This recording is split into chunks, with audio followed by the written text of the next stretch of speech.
पूरी कहानी में कुछ महिलाओं का भी जिसे कहा जाए कि रोल है। कहा जाता है कि गैंगस्टर मुख्तार अंसारी के गुनाहों में उसकी पत्नी अफशा अंसारी भी थी। तो कौन कौन वो महिलाएं थी, आप देखिए।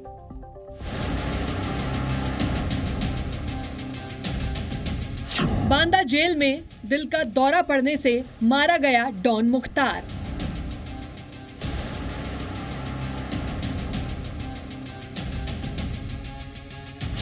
तीन महिलाओं से जुड़े थे माफिया मुख्तार अंसारी के तार।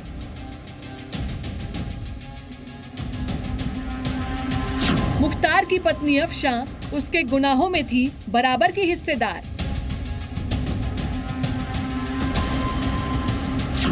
$75,000 की इनामी अफशा अंसारी अब भी चल रही है फरार।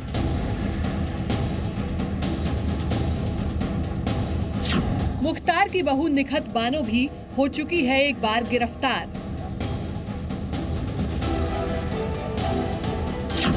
जबकि कृष्णानंद राय की पत्नी अलका राय खुद को समझती थी लाचार।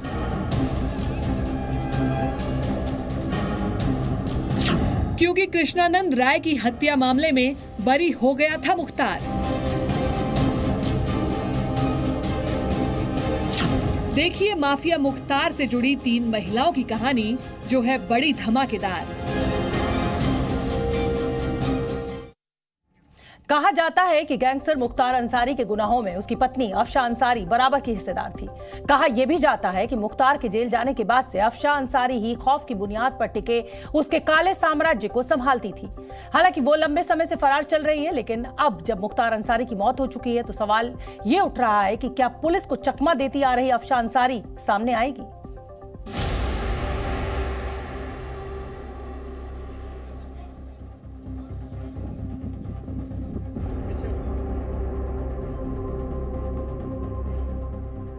गुरुवार की शाम करीब 6:30 बजे पूर्वांचल का डॉन कहे जाने वाले मुख्तार अंसारी की जेल में तबीयत बिगड़ी।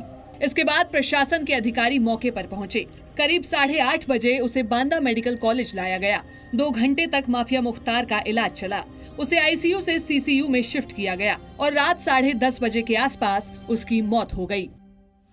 दरअसल 3 दिन पहले यानी 26 मार्च को मुख्तार ने जेल प्रशासन से पेट में दर्द की शिकायत की थी, जिसके बाद उसे मेडिकल कॉलेज में भर्ती कराया गया, जहां डॉक्टरों ने कब्ज का इलाज किया। 14 घंटे बाद उसी दिन देर शाम उसे वापस जेल भेज दिया गया। लेकिन गुरुवार की शाम अचानक मुख्तार की तबीयत बिगड़ी और मौत हो गई। डॉक्टरों ने बताया कि हार्ट अटैक की वजह से उसकी मौत हुई। लेकिन मुख्तार के परिवार का आरोप है कि जेल में उसे जहर दिया गया था। तो आखिरी बातचीत में भी मुख्तार के बेटे उमर ने जहर वाली बात का जिक्र किया। आप कुछ बोलिए पापा, जो हमसे कहना बोलिए फटफट। 18 तारीख से बाद से पाक ही नहीं है, रोजा ही नहीं है, न एक वक्त की जमात जी। हम बेहोशी टाइप हो जा रहे हैं। और हाँ बाबा, बिल्कुल बहुत कमजोर हो गए आप। हमने देखा, वीडियो में देखा हमने, जब आप डिस्चार्ज हुए हैं तो न्यूज वाले दिखा रहे थे। पापा हम यही कोर्ट में ही हैं, हम मुलाकात की परमिशन करा रहे हैं यहाँ डालीबाग वाली को अदालत में हैं हम यहाँ लखनऊ में, और मऊ से भी दरोगा अंकल भी करा रहे हैं। अगर परमिशन आज हो के नकल मिल जाएगी तो कल हम मिलने आएंगे आपसे, हम और भाभी दोनों लोग। 2 दिन 4 दिन 5 दिन आओ, ताकि हम उठ सकते। हम बैठ नहीं पा रहे हैं बाबू, और हम समझ रहे हैं पापा, बिल्कुल समझ रहे हैं। बिल्कुल वो तो दिख ही रहा है कि बिल्कुल वो जहर का सब असर है पापा, लेकिन अल्लाह बहुत बड़ा है। हम लोग पढ़ के दम कर रहे हैं आप पे, आप बहुत जल्द सही हो जाएंगे। गैंगस्टर से नेता बने 60 साल के मुख्तार अंसारी की मौत को लेकर भले ही सवाल उठ रहे हों, लेकिन उसके खौफ के साम्राज्य की भी चर्चा हो रही है, जिसे मजबूत करने में उसकी पत्नी अफशा अंसारी ने भी अहम किरदार अदा किया।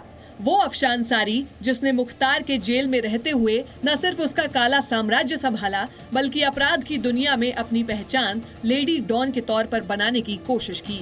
मुख्तार की बीवी अफशा अंसारी लंबे समय से फरार चल रही है। अफशा अंसारी पर पुलिस ने 75,000 रुपए का इनाम रखा है। उसके खिलाफ लुकआउट नोटिस भी जारी किया गया है। जबकि मऊ पुलिस ने तो अफशां को भगोड़ा घोषित किया हुआ है।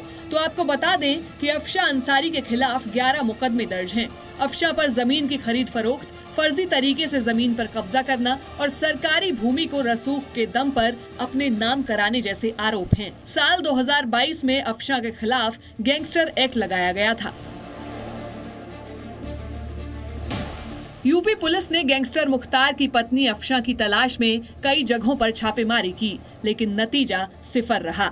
अफशां अंसारी अब भी पुलिस की आंखों में धूल झोंक रही है। वो अब भी कानून से लुका छिपी का खेल खेल रही है, लेकिन कयास लगाए जा रहे हैं कि वो मुख्तार के जनाजे में शामिल हो सकती है। कहा जा रहा है कि वो छिपकर अपने पति को आखिरी बार देखने के लिए आ सकती है।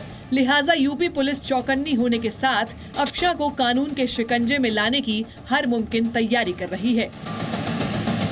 मुख्तार अंसारी की पत्नी अफशां अंसारी के साथ उसके परिवार के कई लोगों पर आपराधिक मामले दर्ज हैं, जिनमें मुख्तार की बहू निकाहत बानो भी शामिल है। मुख्तार के बड़े बेटे अब्बास अंसारी की पत्नी निकाहत बानो 188 दिनों तक जेल की सजा भी काट चुकी है। ये मुख्तार अंसारी की बहू निकाहत बानो है। निकाहत बानो मुख्तार के बड़े बेटे अब्बास अंसारी की पत्नी है, लेकिन इनका तारुफ सिर्फ इतना भर नहीं है। निकाहत बानो 6 महीने जेल की चक्की पीस चुकी है। निकाहत बानो चित्रकूट जेल में सजा याफ्ता मुजरिम के तौर पर 188 दिन गुजार चुकी है।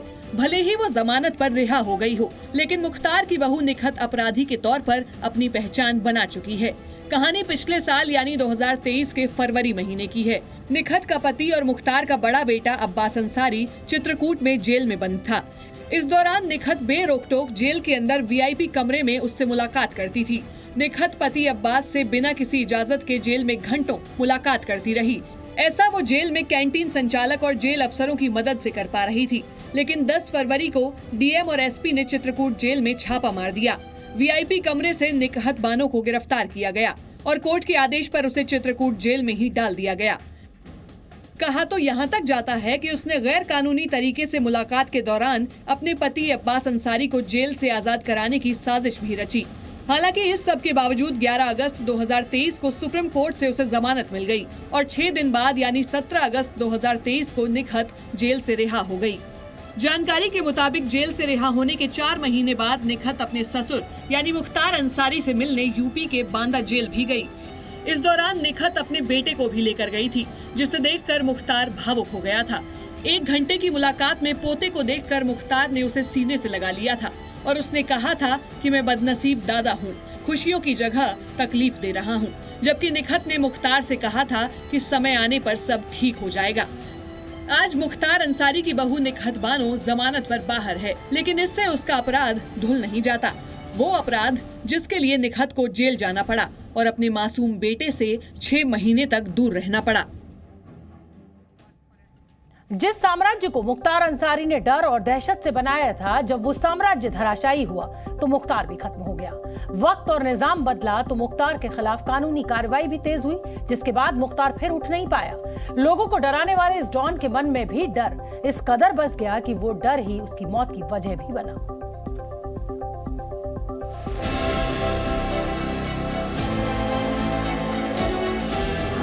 नहीं किसी का डर, मौत का सौदागर।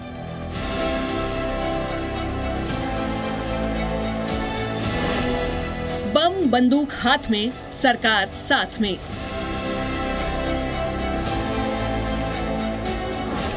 डर का साम्राज्य खत्म हुआ, खौफ का राज। मुख्तार डर गया, इसलिए मर गया। नहीं उसमें बहुत पैसा नहीं है, इसमें तो मामला है, लेकिन अभी तो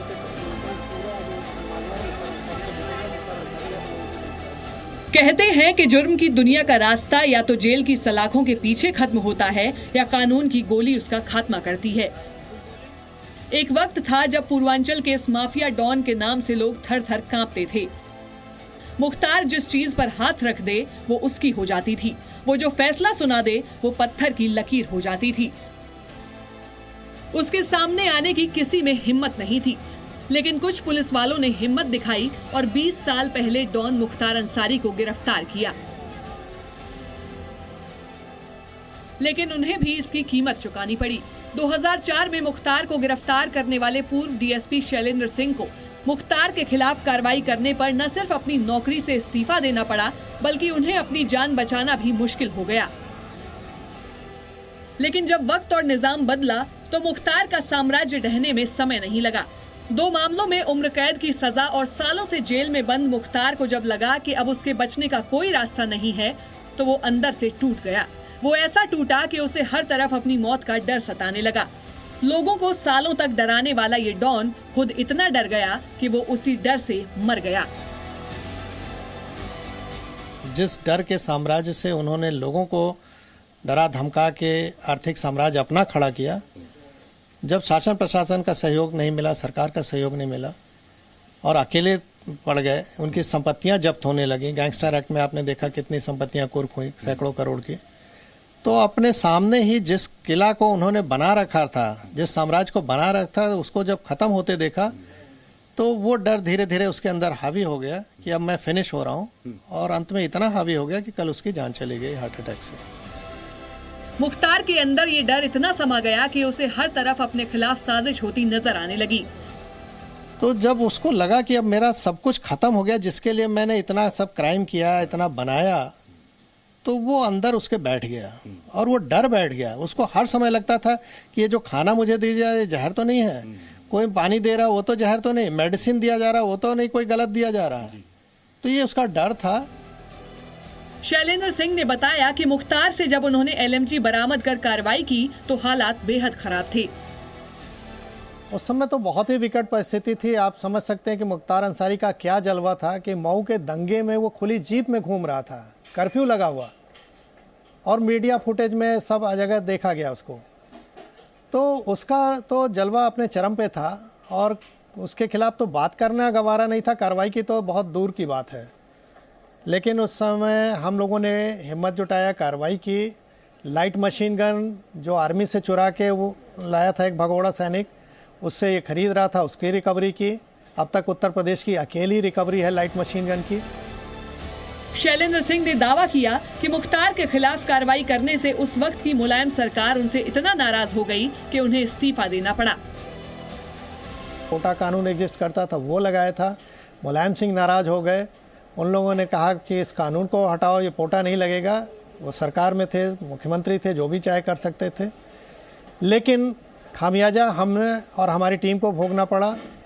अंत में पूरी जिम्मेदारी लेते हुए मैंने अपने ऊपर त्यागपत्र दे दिया इस घटना रिकवरी के 15 दिन बाद। तो चुनौती तो बहुत ही विकट थी। बताया जाता है कि उस समय मुख्तार के डर और खौफ का आलम यह था कि कोई भी उसके खिलाफ गवाही देने सामने नहीं आता था।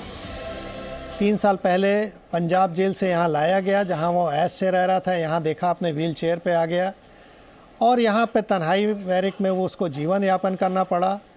उसके खिलाफ एक जितने भी केसेस थे उनको न्यायालय में स्पीडी ट्रायल में लाया गया। जो गवाही से डरते थे लोग, उनको लगा कि नहीं, अब निज़ाम बदला है, अब हमको प्रोटेक्शन मिल रहा है, तो कन्विक्शन भी होने लगे।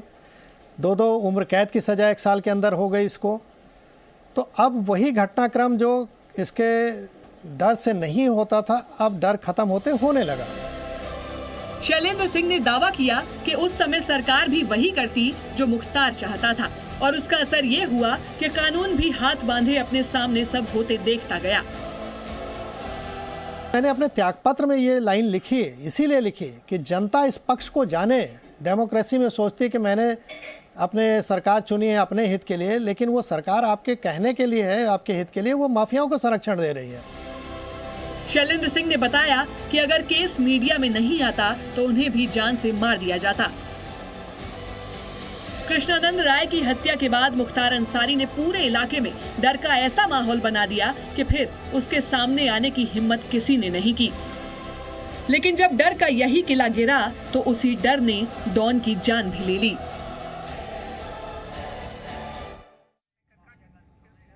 जुर्म की दुनिया में मुख्तार अंसारी अकेला नहीं था। उसके साथ उसके परिवार के लगभग हर सदस्य पर आपराधिक मुकदमे दर्ज थे। आइए आपको अंसारी परिवार की क्राइम कुंडली दिखाते हैं, मगर सबसे पहले मुख्तार अंसारी के परिवार को समझना चाहिए और जानना चाहिए। उसको आप जानिए।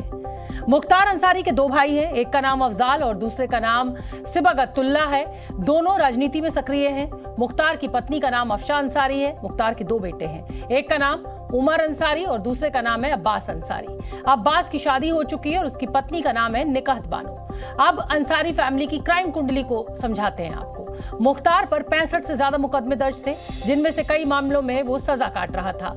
भाई अफजाल अंसारी सांसद हैं और एक बार जेल भी जा चुके हैं। बड़े भाई सिबगतुल्ला पूर्व विधायक हैं, उन पर 4 मुकदमे हैं। मुख्तार की पत्नी अफशा पर 75,000 का इनाम है, उस पर गैंगस्टर एक्ट भी लग चुका है। फिलहाल वो फरार है। दोनों बेटे भी अपराध की दुनिया में सक्रिय हैं। छोटा बेटा उमर जमानत पर बाहर है, तो बड़ा बेटा अब्बास विधायक है और फिलहाल जेल में बंद है। अब्बास से मिलने के लिए उसकी पत्नी निकाहत गैरकानूनी तरीके से जेल के अंदर जाया करती थी। इस बात का खुलासा होने के बाद उसे भी जेल भेज दिया गया था। तो कुल मिलाकर अगर हम पूरे अंसारी परिवार के मुकदमों को जोड़ दें तो उन पर 100 से ज्यादा मुकदमे दर्ज हैं। मुख्तार को मिलाकर परिवार के 4 सदस्य जेल भी जा चुके हैं। तो उत्तर प्रदेश के मुख्यमंत्री योगी आदित्यनाथ के सत्ता में आने से पहले यूपी में माफिया बेखौफ घूम रहे थे। पिछली सरकारों पर माफियाओं की पैरवी के आरोप लगते रहे, लेकिन सरकारें और कानून बेबस दिखती रहीं, जिससे परेशान होकर एक बार सीएम योगी ने राजनीति छोड़ने की बात भी कही थी। लेकिन जब वही योगी आदित्यनाथ सत्ता पर काबिज हुए तो मौन पड़े शासन में जान आई और माफियाओं के एक एक जुर्म का हिसाब होता गया।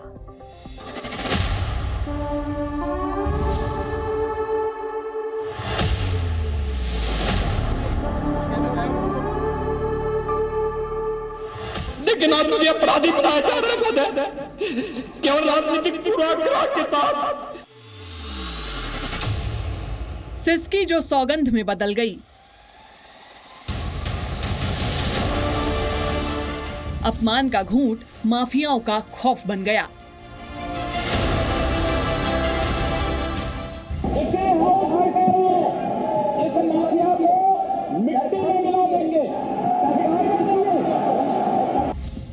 दहशत और जुर्म की इस पिक्चर की शुरुआत माफियाओं ने की और उनकी दहशत का अंत सीएम योगी ने। 12 मार्च साल 2007 का दिन था, जब माफियाओं को मिलती सत्ता की सरपरस्ती से उकताकर सीएम योगी लोकसभा में बिलख कर रोए थे और राजनीति छोड़ने तक की बात कह दी थी। क्या मैं इस सदन का सदस्य हूँ या नहीं हूँ, और क्या सदन मुझे संरक्षण दे पाएगा या नहीं दे पाएगा? मुझे संरक्षण नहीं दे सकता है, तो मैं आज ही सदन को छोड़ करके वापस जाना चाहता हूँ। इन आंसुओं की एक कहानी साल 2005 से भी जुड़ी है, जब मऊ में दंगे भड़क गए और उनमें मुख्तार अंसारी का नाम आया। उस दौरान माफिया मुख्तार की दहशत ऐसी थी कि वो खुली जीप में हथियार लहराता घूमता था। बेबस जनता माफिया को देख खुद किनारे हो जाती थी। ये वो वक्त था जब उत्तर प्रदेश में मुलायम सिंह यादव की सरकार थी और निर्दलीय विधायक मुख्तार अंसारी का कद कानून से भी बड़ा हो गया था। लेकिन योगी आदित्यनाथ दंगा पीड़ितों के साथ खड़े हो गए। उस दौरान मऊ में सीएम योगी की गाड़ी पर हमला भी हुआ। आरोप लगा कि ये हमला मुख्तार अंसारी ने करवाया। वक्त बदला, तारीख बदली और बदले तेवर। दहशत की धुंध छंटने लगी। जो माफिया कभी अदालत से निकलकर शायरी पढ़ता था, उसका राजनीतिक संरक्षण खत्म हो गया। कानूनी शिकंजा कसने लगा तो मुख्तार ने पंजाब में शरण ली। साल 2019 में वो पंजाब में दर्ज धोखाधड़ी के मामले में रोपड़ जेल चला गया। इधर यूपी में मुख्तार अंसारी के कारनामों का हिसाब किताब तैयार हो रहा था, लेकिन मुख्तार अपनी बीमारी का हवाला देकर पेशी से बचता रहा। बार बार नोटिस के बाद भी जब मुख्तार पेश नहीं हुआ तो मामला सुप्रीम कोर्ट पहुंचा, जिसके बाद अप्रैल 2021 में उसे पंजाब से यूपी की बांदा जेल में शिफ्ट किया गया। तब तक माफियाओं में योगी और कानून का खौफ घर करने लगा था और एक एक कर यूपी में डॉन माफियाओं का सफाया होता चला गया। सीएम योगी के कार्यकाल में 8 पुलिस वालों की हत्या करने वाला कानपुर का गैंगस्टर विकास दुबे 10 जुलाई 2020 को एनकाउंटर में मारा गया। जिस प्रयागराज से कुख्यात माफिया अतीक अहमद ने जुर्म की दुनिया में पैर पसारे थे, उसी प्रयागराज में अस्पताल ले जाते समय पुलिस कस्टडी में 15 अप्रैल 2023 को अतीक और उसके भाई की गोली मारकर हत्या कर दी गई। और कर्फ्यू में भी खुली जीप में हथियार लहराने वाला मुख्तार अंसारी मौत से पहले व्हील चेयर पर आ गया और 28 मार्च यानी कल उसकी दिल का दौरा पड़ने से मौत हो गई। उत्तर प्रदेश से माफिया राज खत्म करने में सीएम योगी के 3 बड़े हथियार रहे। पहला, कोर्ट की सुनवाई में तेजी। माफियाओं पर बरसों से चल रहे मुकदमों पर कोई कार्रवाई नहीं हो रही थी। दूसरा, एनकाउंटर का डर। सीएम योगी की सख्ती से बदमाशों में एनकाउंटर का डर पैदा हो गया, गैंगस्टर्स सरेंडर करने लगे। और तीसरा, बुलडोजर एक्शन। सीएम योगी ने एक एक कर माफियाओं के अवैध निर्माण को ढहाना शुरू किया। गरीबों की जमीनें हड़प कर बनाए गए भवन जमींदोज कर दिए गए। अब उत्तर प्रदेश में माफियाओं के हौसले भी पस्त हो चुके हैं और उनके जुर्मों का हिसाब भी हो रहा है। तो 19 साल से जेल में बंद माफिया डॉन मुख्तार अंसारी अब इस दुनिया में नहीं है। एक समय था जब पूर्वांचल समेत उत्तर प्रदेश के एक बड़े हिस्से में उसकी दहशत थी। मुख्तार अंसारी के खिलाफ हत्या की कोशिश और अपहरण समेत करीब 65 केस दर्ज थे। इनमें से 8 मामलों में उसे सजा भी सुनाई जा चुकी थी। मुख्तार अंसारी गिरफ्तार तो 2005 में ही हो गया था, लेकिन उसके खिलाफ चल रहे मामलों की सुनवाई तेजी से नहीं हो रही थी। लिहाजा 17 साल जेल में काटने के बावजूद उसे एक भी मामले में सजा नहीं हो पाई थी। लेकिन ये तस्वीर 2022 में बदल गई। उत्तर प्रदेश की योगी आदित्यनाथ सरकार ने मुख्तार अंसारी के खिलाफ मामलों की सुनवाई तेज कर दी, जिसके बाद 21 सितंबर 2022 को लखनऊ के जेलर को धमकाने के मामले में मुख्तार अंसारी को 7 साल की सजा सुनाई गई। 2 दिन बाद 23 सितंबर 2022 को लखनऊ में गैंगस्टर एक्ट के केस में उसे 5 साल की कैद मिली। फिर 15 दिसंबर 2022 को गाजीपुर में दर्ज गैंगस्टर एक्ट के मामले में मुख्तार को 10 साल की सजा सुनाई गई और फिर 29 अप्रैल 2023 को गाजीपुर में ही दर्ज गैंगस्टर एक्ट के एक और मामले में उसे 10 साल की जेल हुई।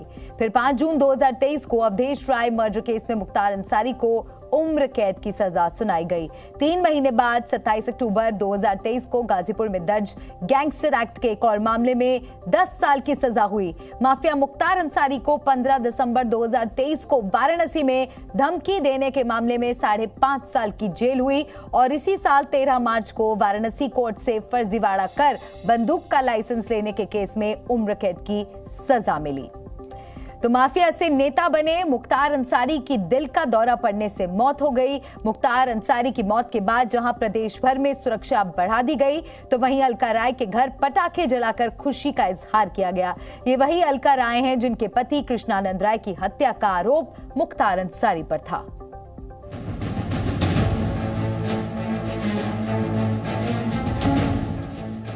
जुर्म की दुनिया के बेताज बादशाह रहे और माफिया से नेता बने मुख्तार अंसारी की मौत के साथ ही अपराध के एक युग का अंत हो गया। गैंगस्टर मुख्तार अंसारी की मौत के बाद उन लोगों के घरों में जश्न मनाया गया जिन्होंने माफिया की गुंडागर्दी की वजह से अपनों को खो दिया था। उन्हीं में से एक हैं अलका राय, जिनके पति कृष्णानंद राय की बेरहमी से हत्या कर दी गई थी और हत्या का आरोप मुख्तार अंसारी पर ही लगा था। बताया गया कि मुख्तार अंसारी की मौत की खबर के बाद अलका राय के घर जमकर आतिशबाजी की गई। इतना ही नहीं, मुख्तार अंसारी की मौत की खबर सुनने के बाद अलका राय अपने बेटे के साथ काशी विश्वनाथ के दर्शन करने पहुंची। काशी विश्वनाथ के दर्शन करने के बाद मीडिया से बातचीत के दौरान अलका राय ने कहा कि बाबा विश्वनाथ की कृपा से आज उन्हें न्याय मिला। बाबा की आशीर्वाद है। जय आज मैं हमेशा बाबा के दरबार में न्याय के लिए करती थी, आज न्याय मिला है हमको। वहीं कृष्णानंद राय के बेटे पीयूष राय ने मुख्तार अंसारी की मृत्यु की खबर सुनने के बाद कहा कि आज उनके दरबार से ये न्याय सुनने को मिला और कुख्यात अपराधी का पृथ्वी से अंत हुआ। और आज जब 2017 में पूजनीय महाराज जी की सरकार बनी उत्तर प्रदेश में, जो नीतियां, जो साफ इरादे महाराज जी ने अपराधियों के खिलाफ बना के रखे थे, आज उसी का नतीजा हम सबको देखने को मिला है कि भगवान ने भी सोचा कि इन अपराधियों का समय और इन अपराधियों के किए हुए कृत्य का फल भोगने का समय इनका आ चुका है और इसलिए इनके जो भी निर्णय भगवान के दरबार से निकला, हमें सहर्ष स्वीकार किया। और जी न्यूज के दर्शकों के लिए एक जरूरी सूचना है। प्रिय दर्शकों, आपका पसंदीदा न्यूज चैनल जी न्यूज 1 अप्रैल से दूरदर्शन फ्री डिश के चैनल नंबर 51 पर भी दिखेगा।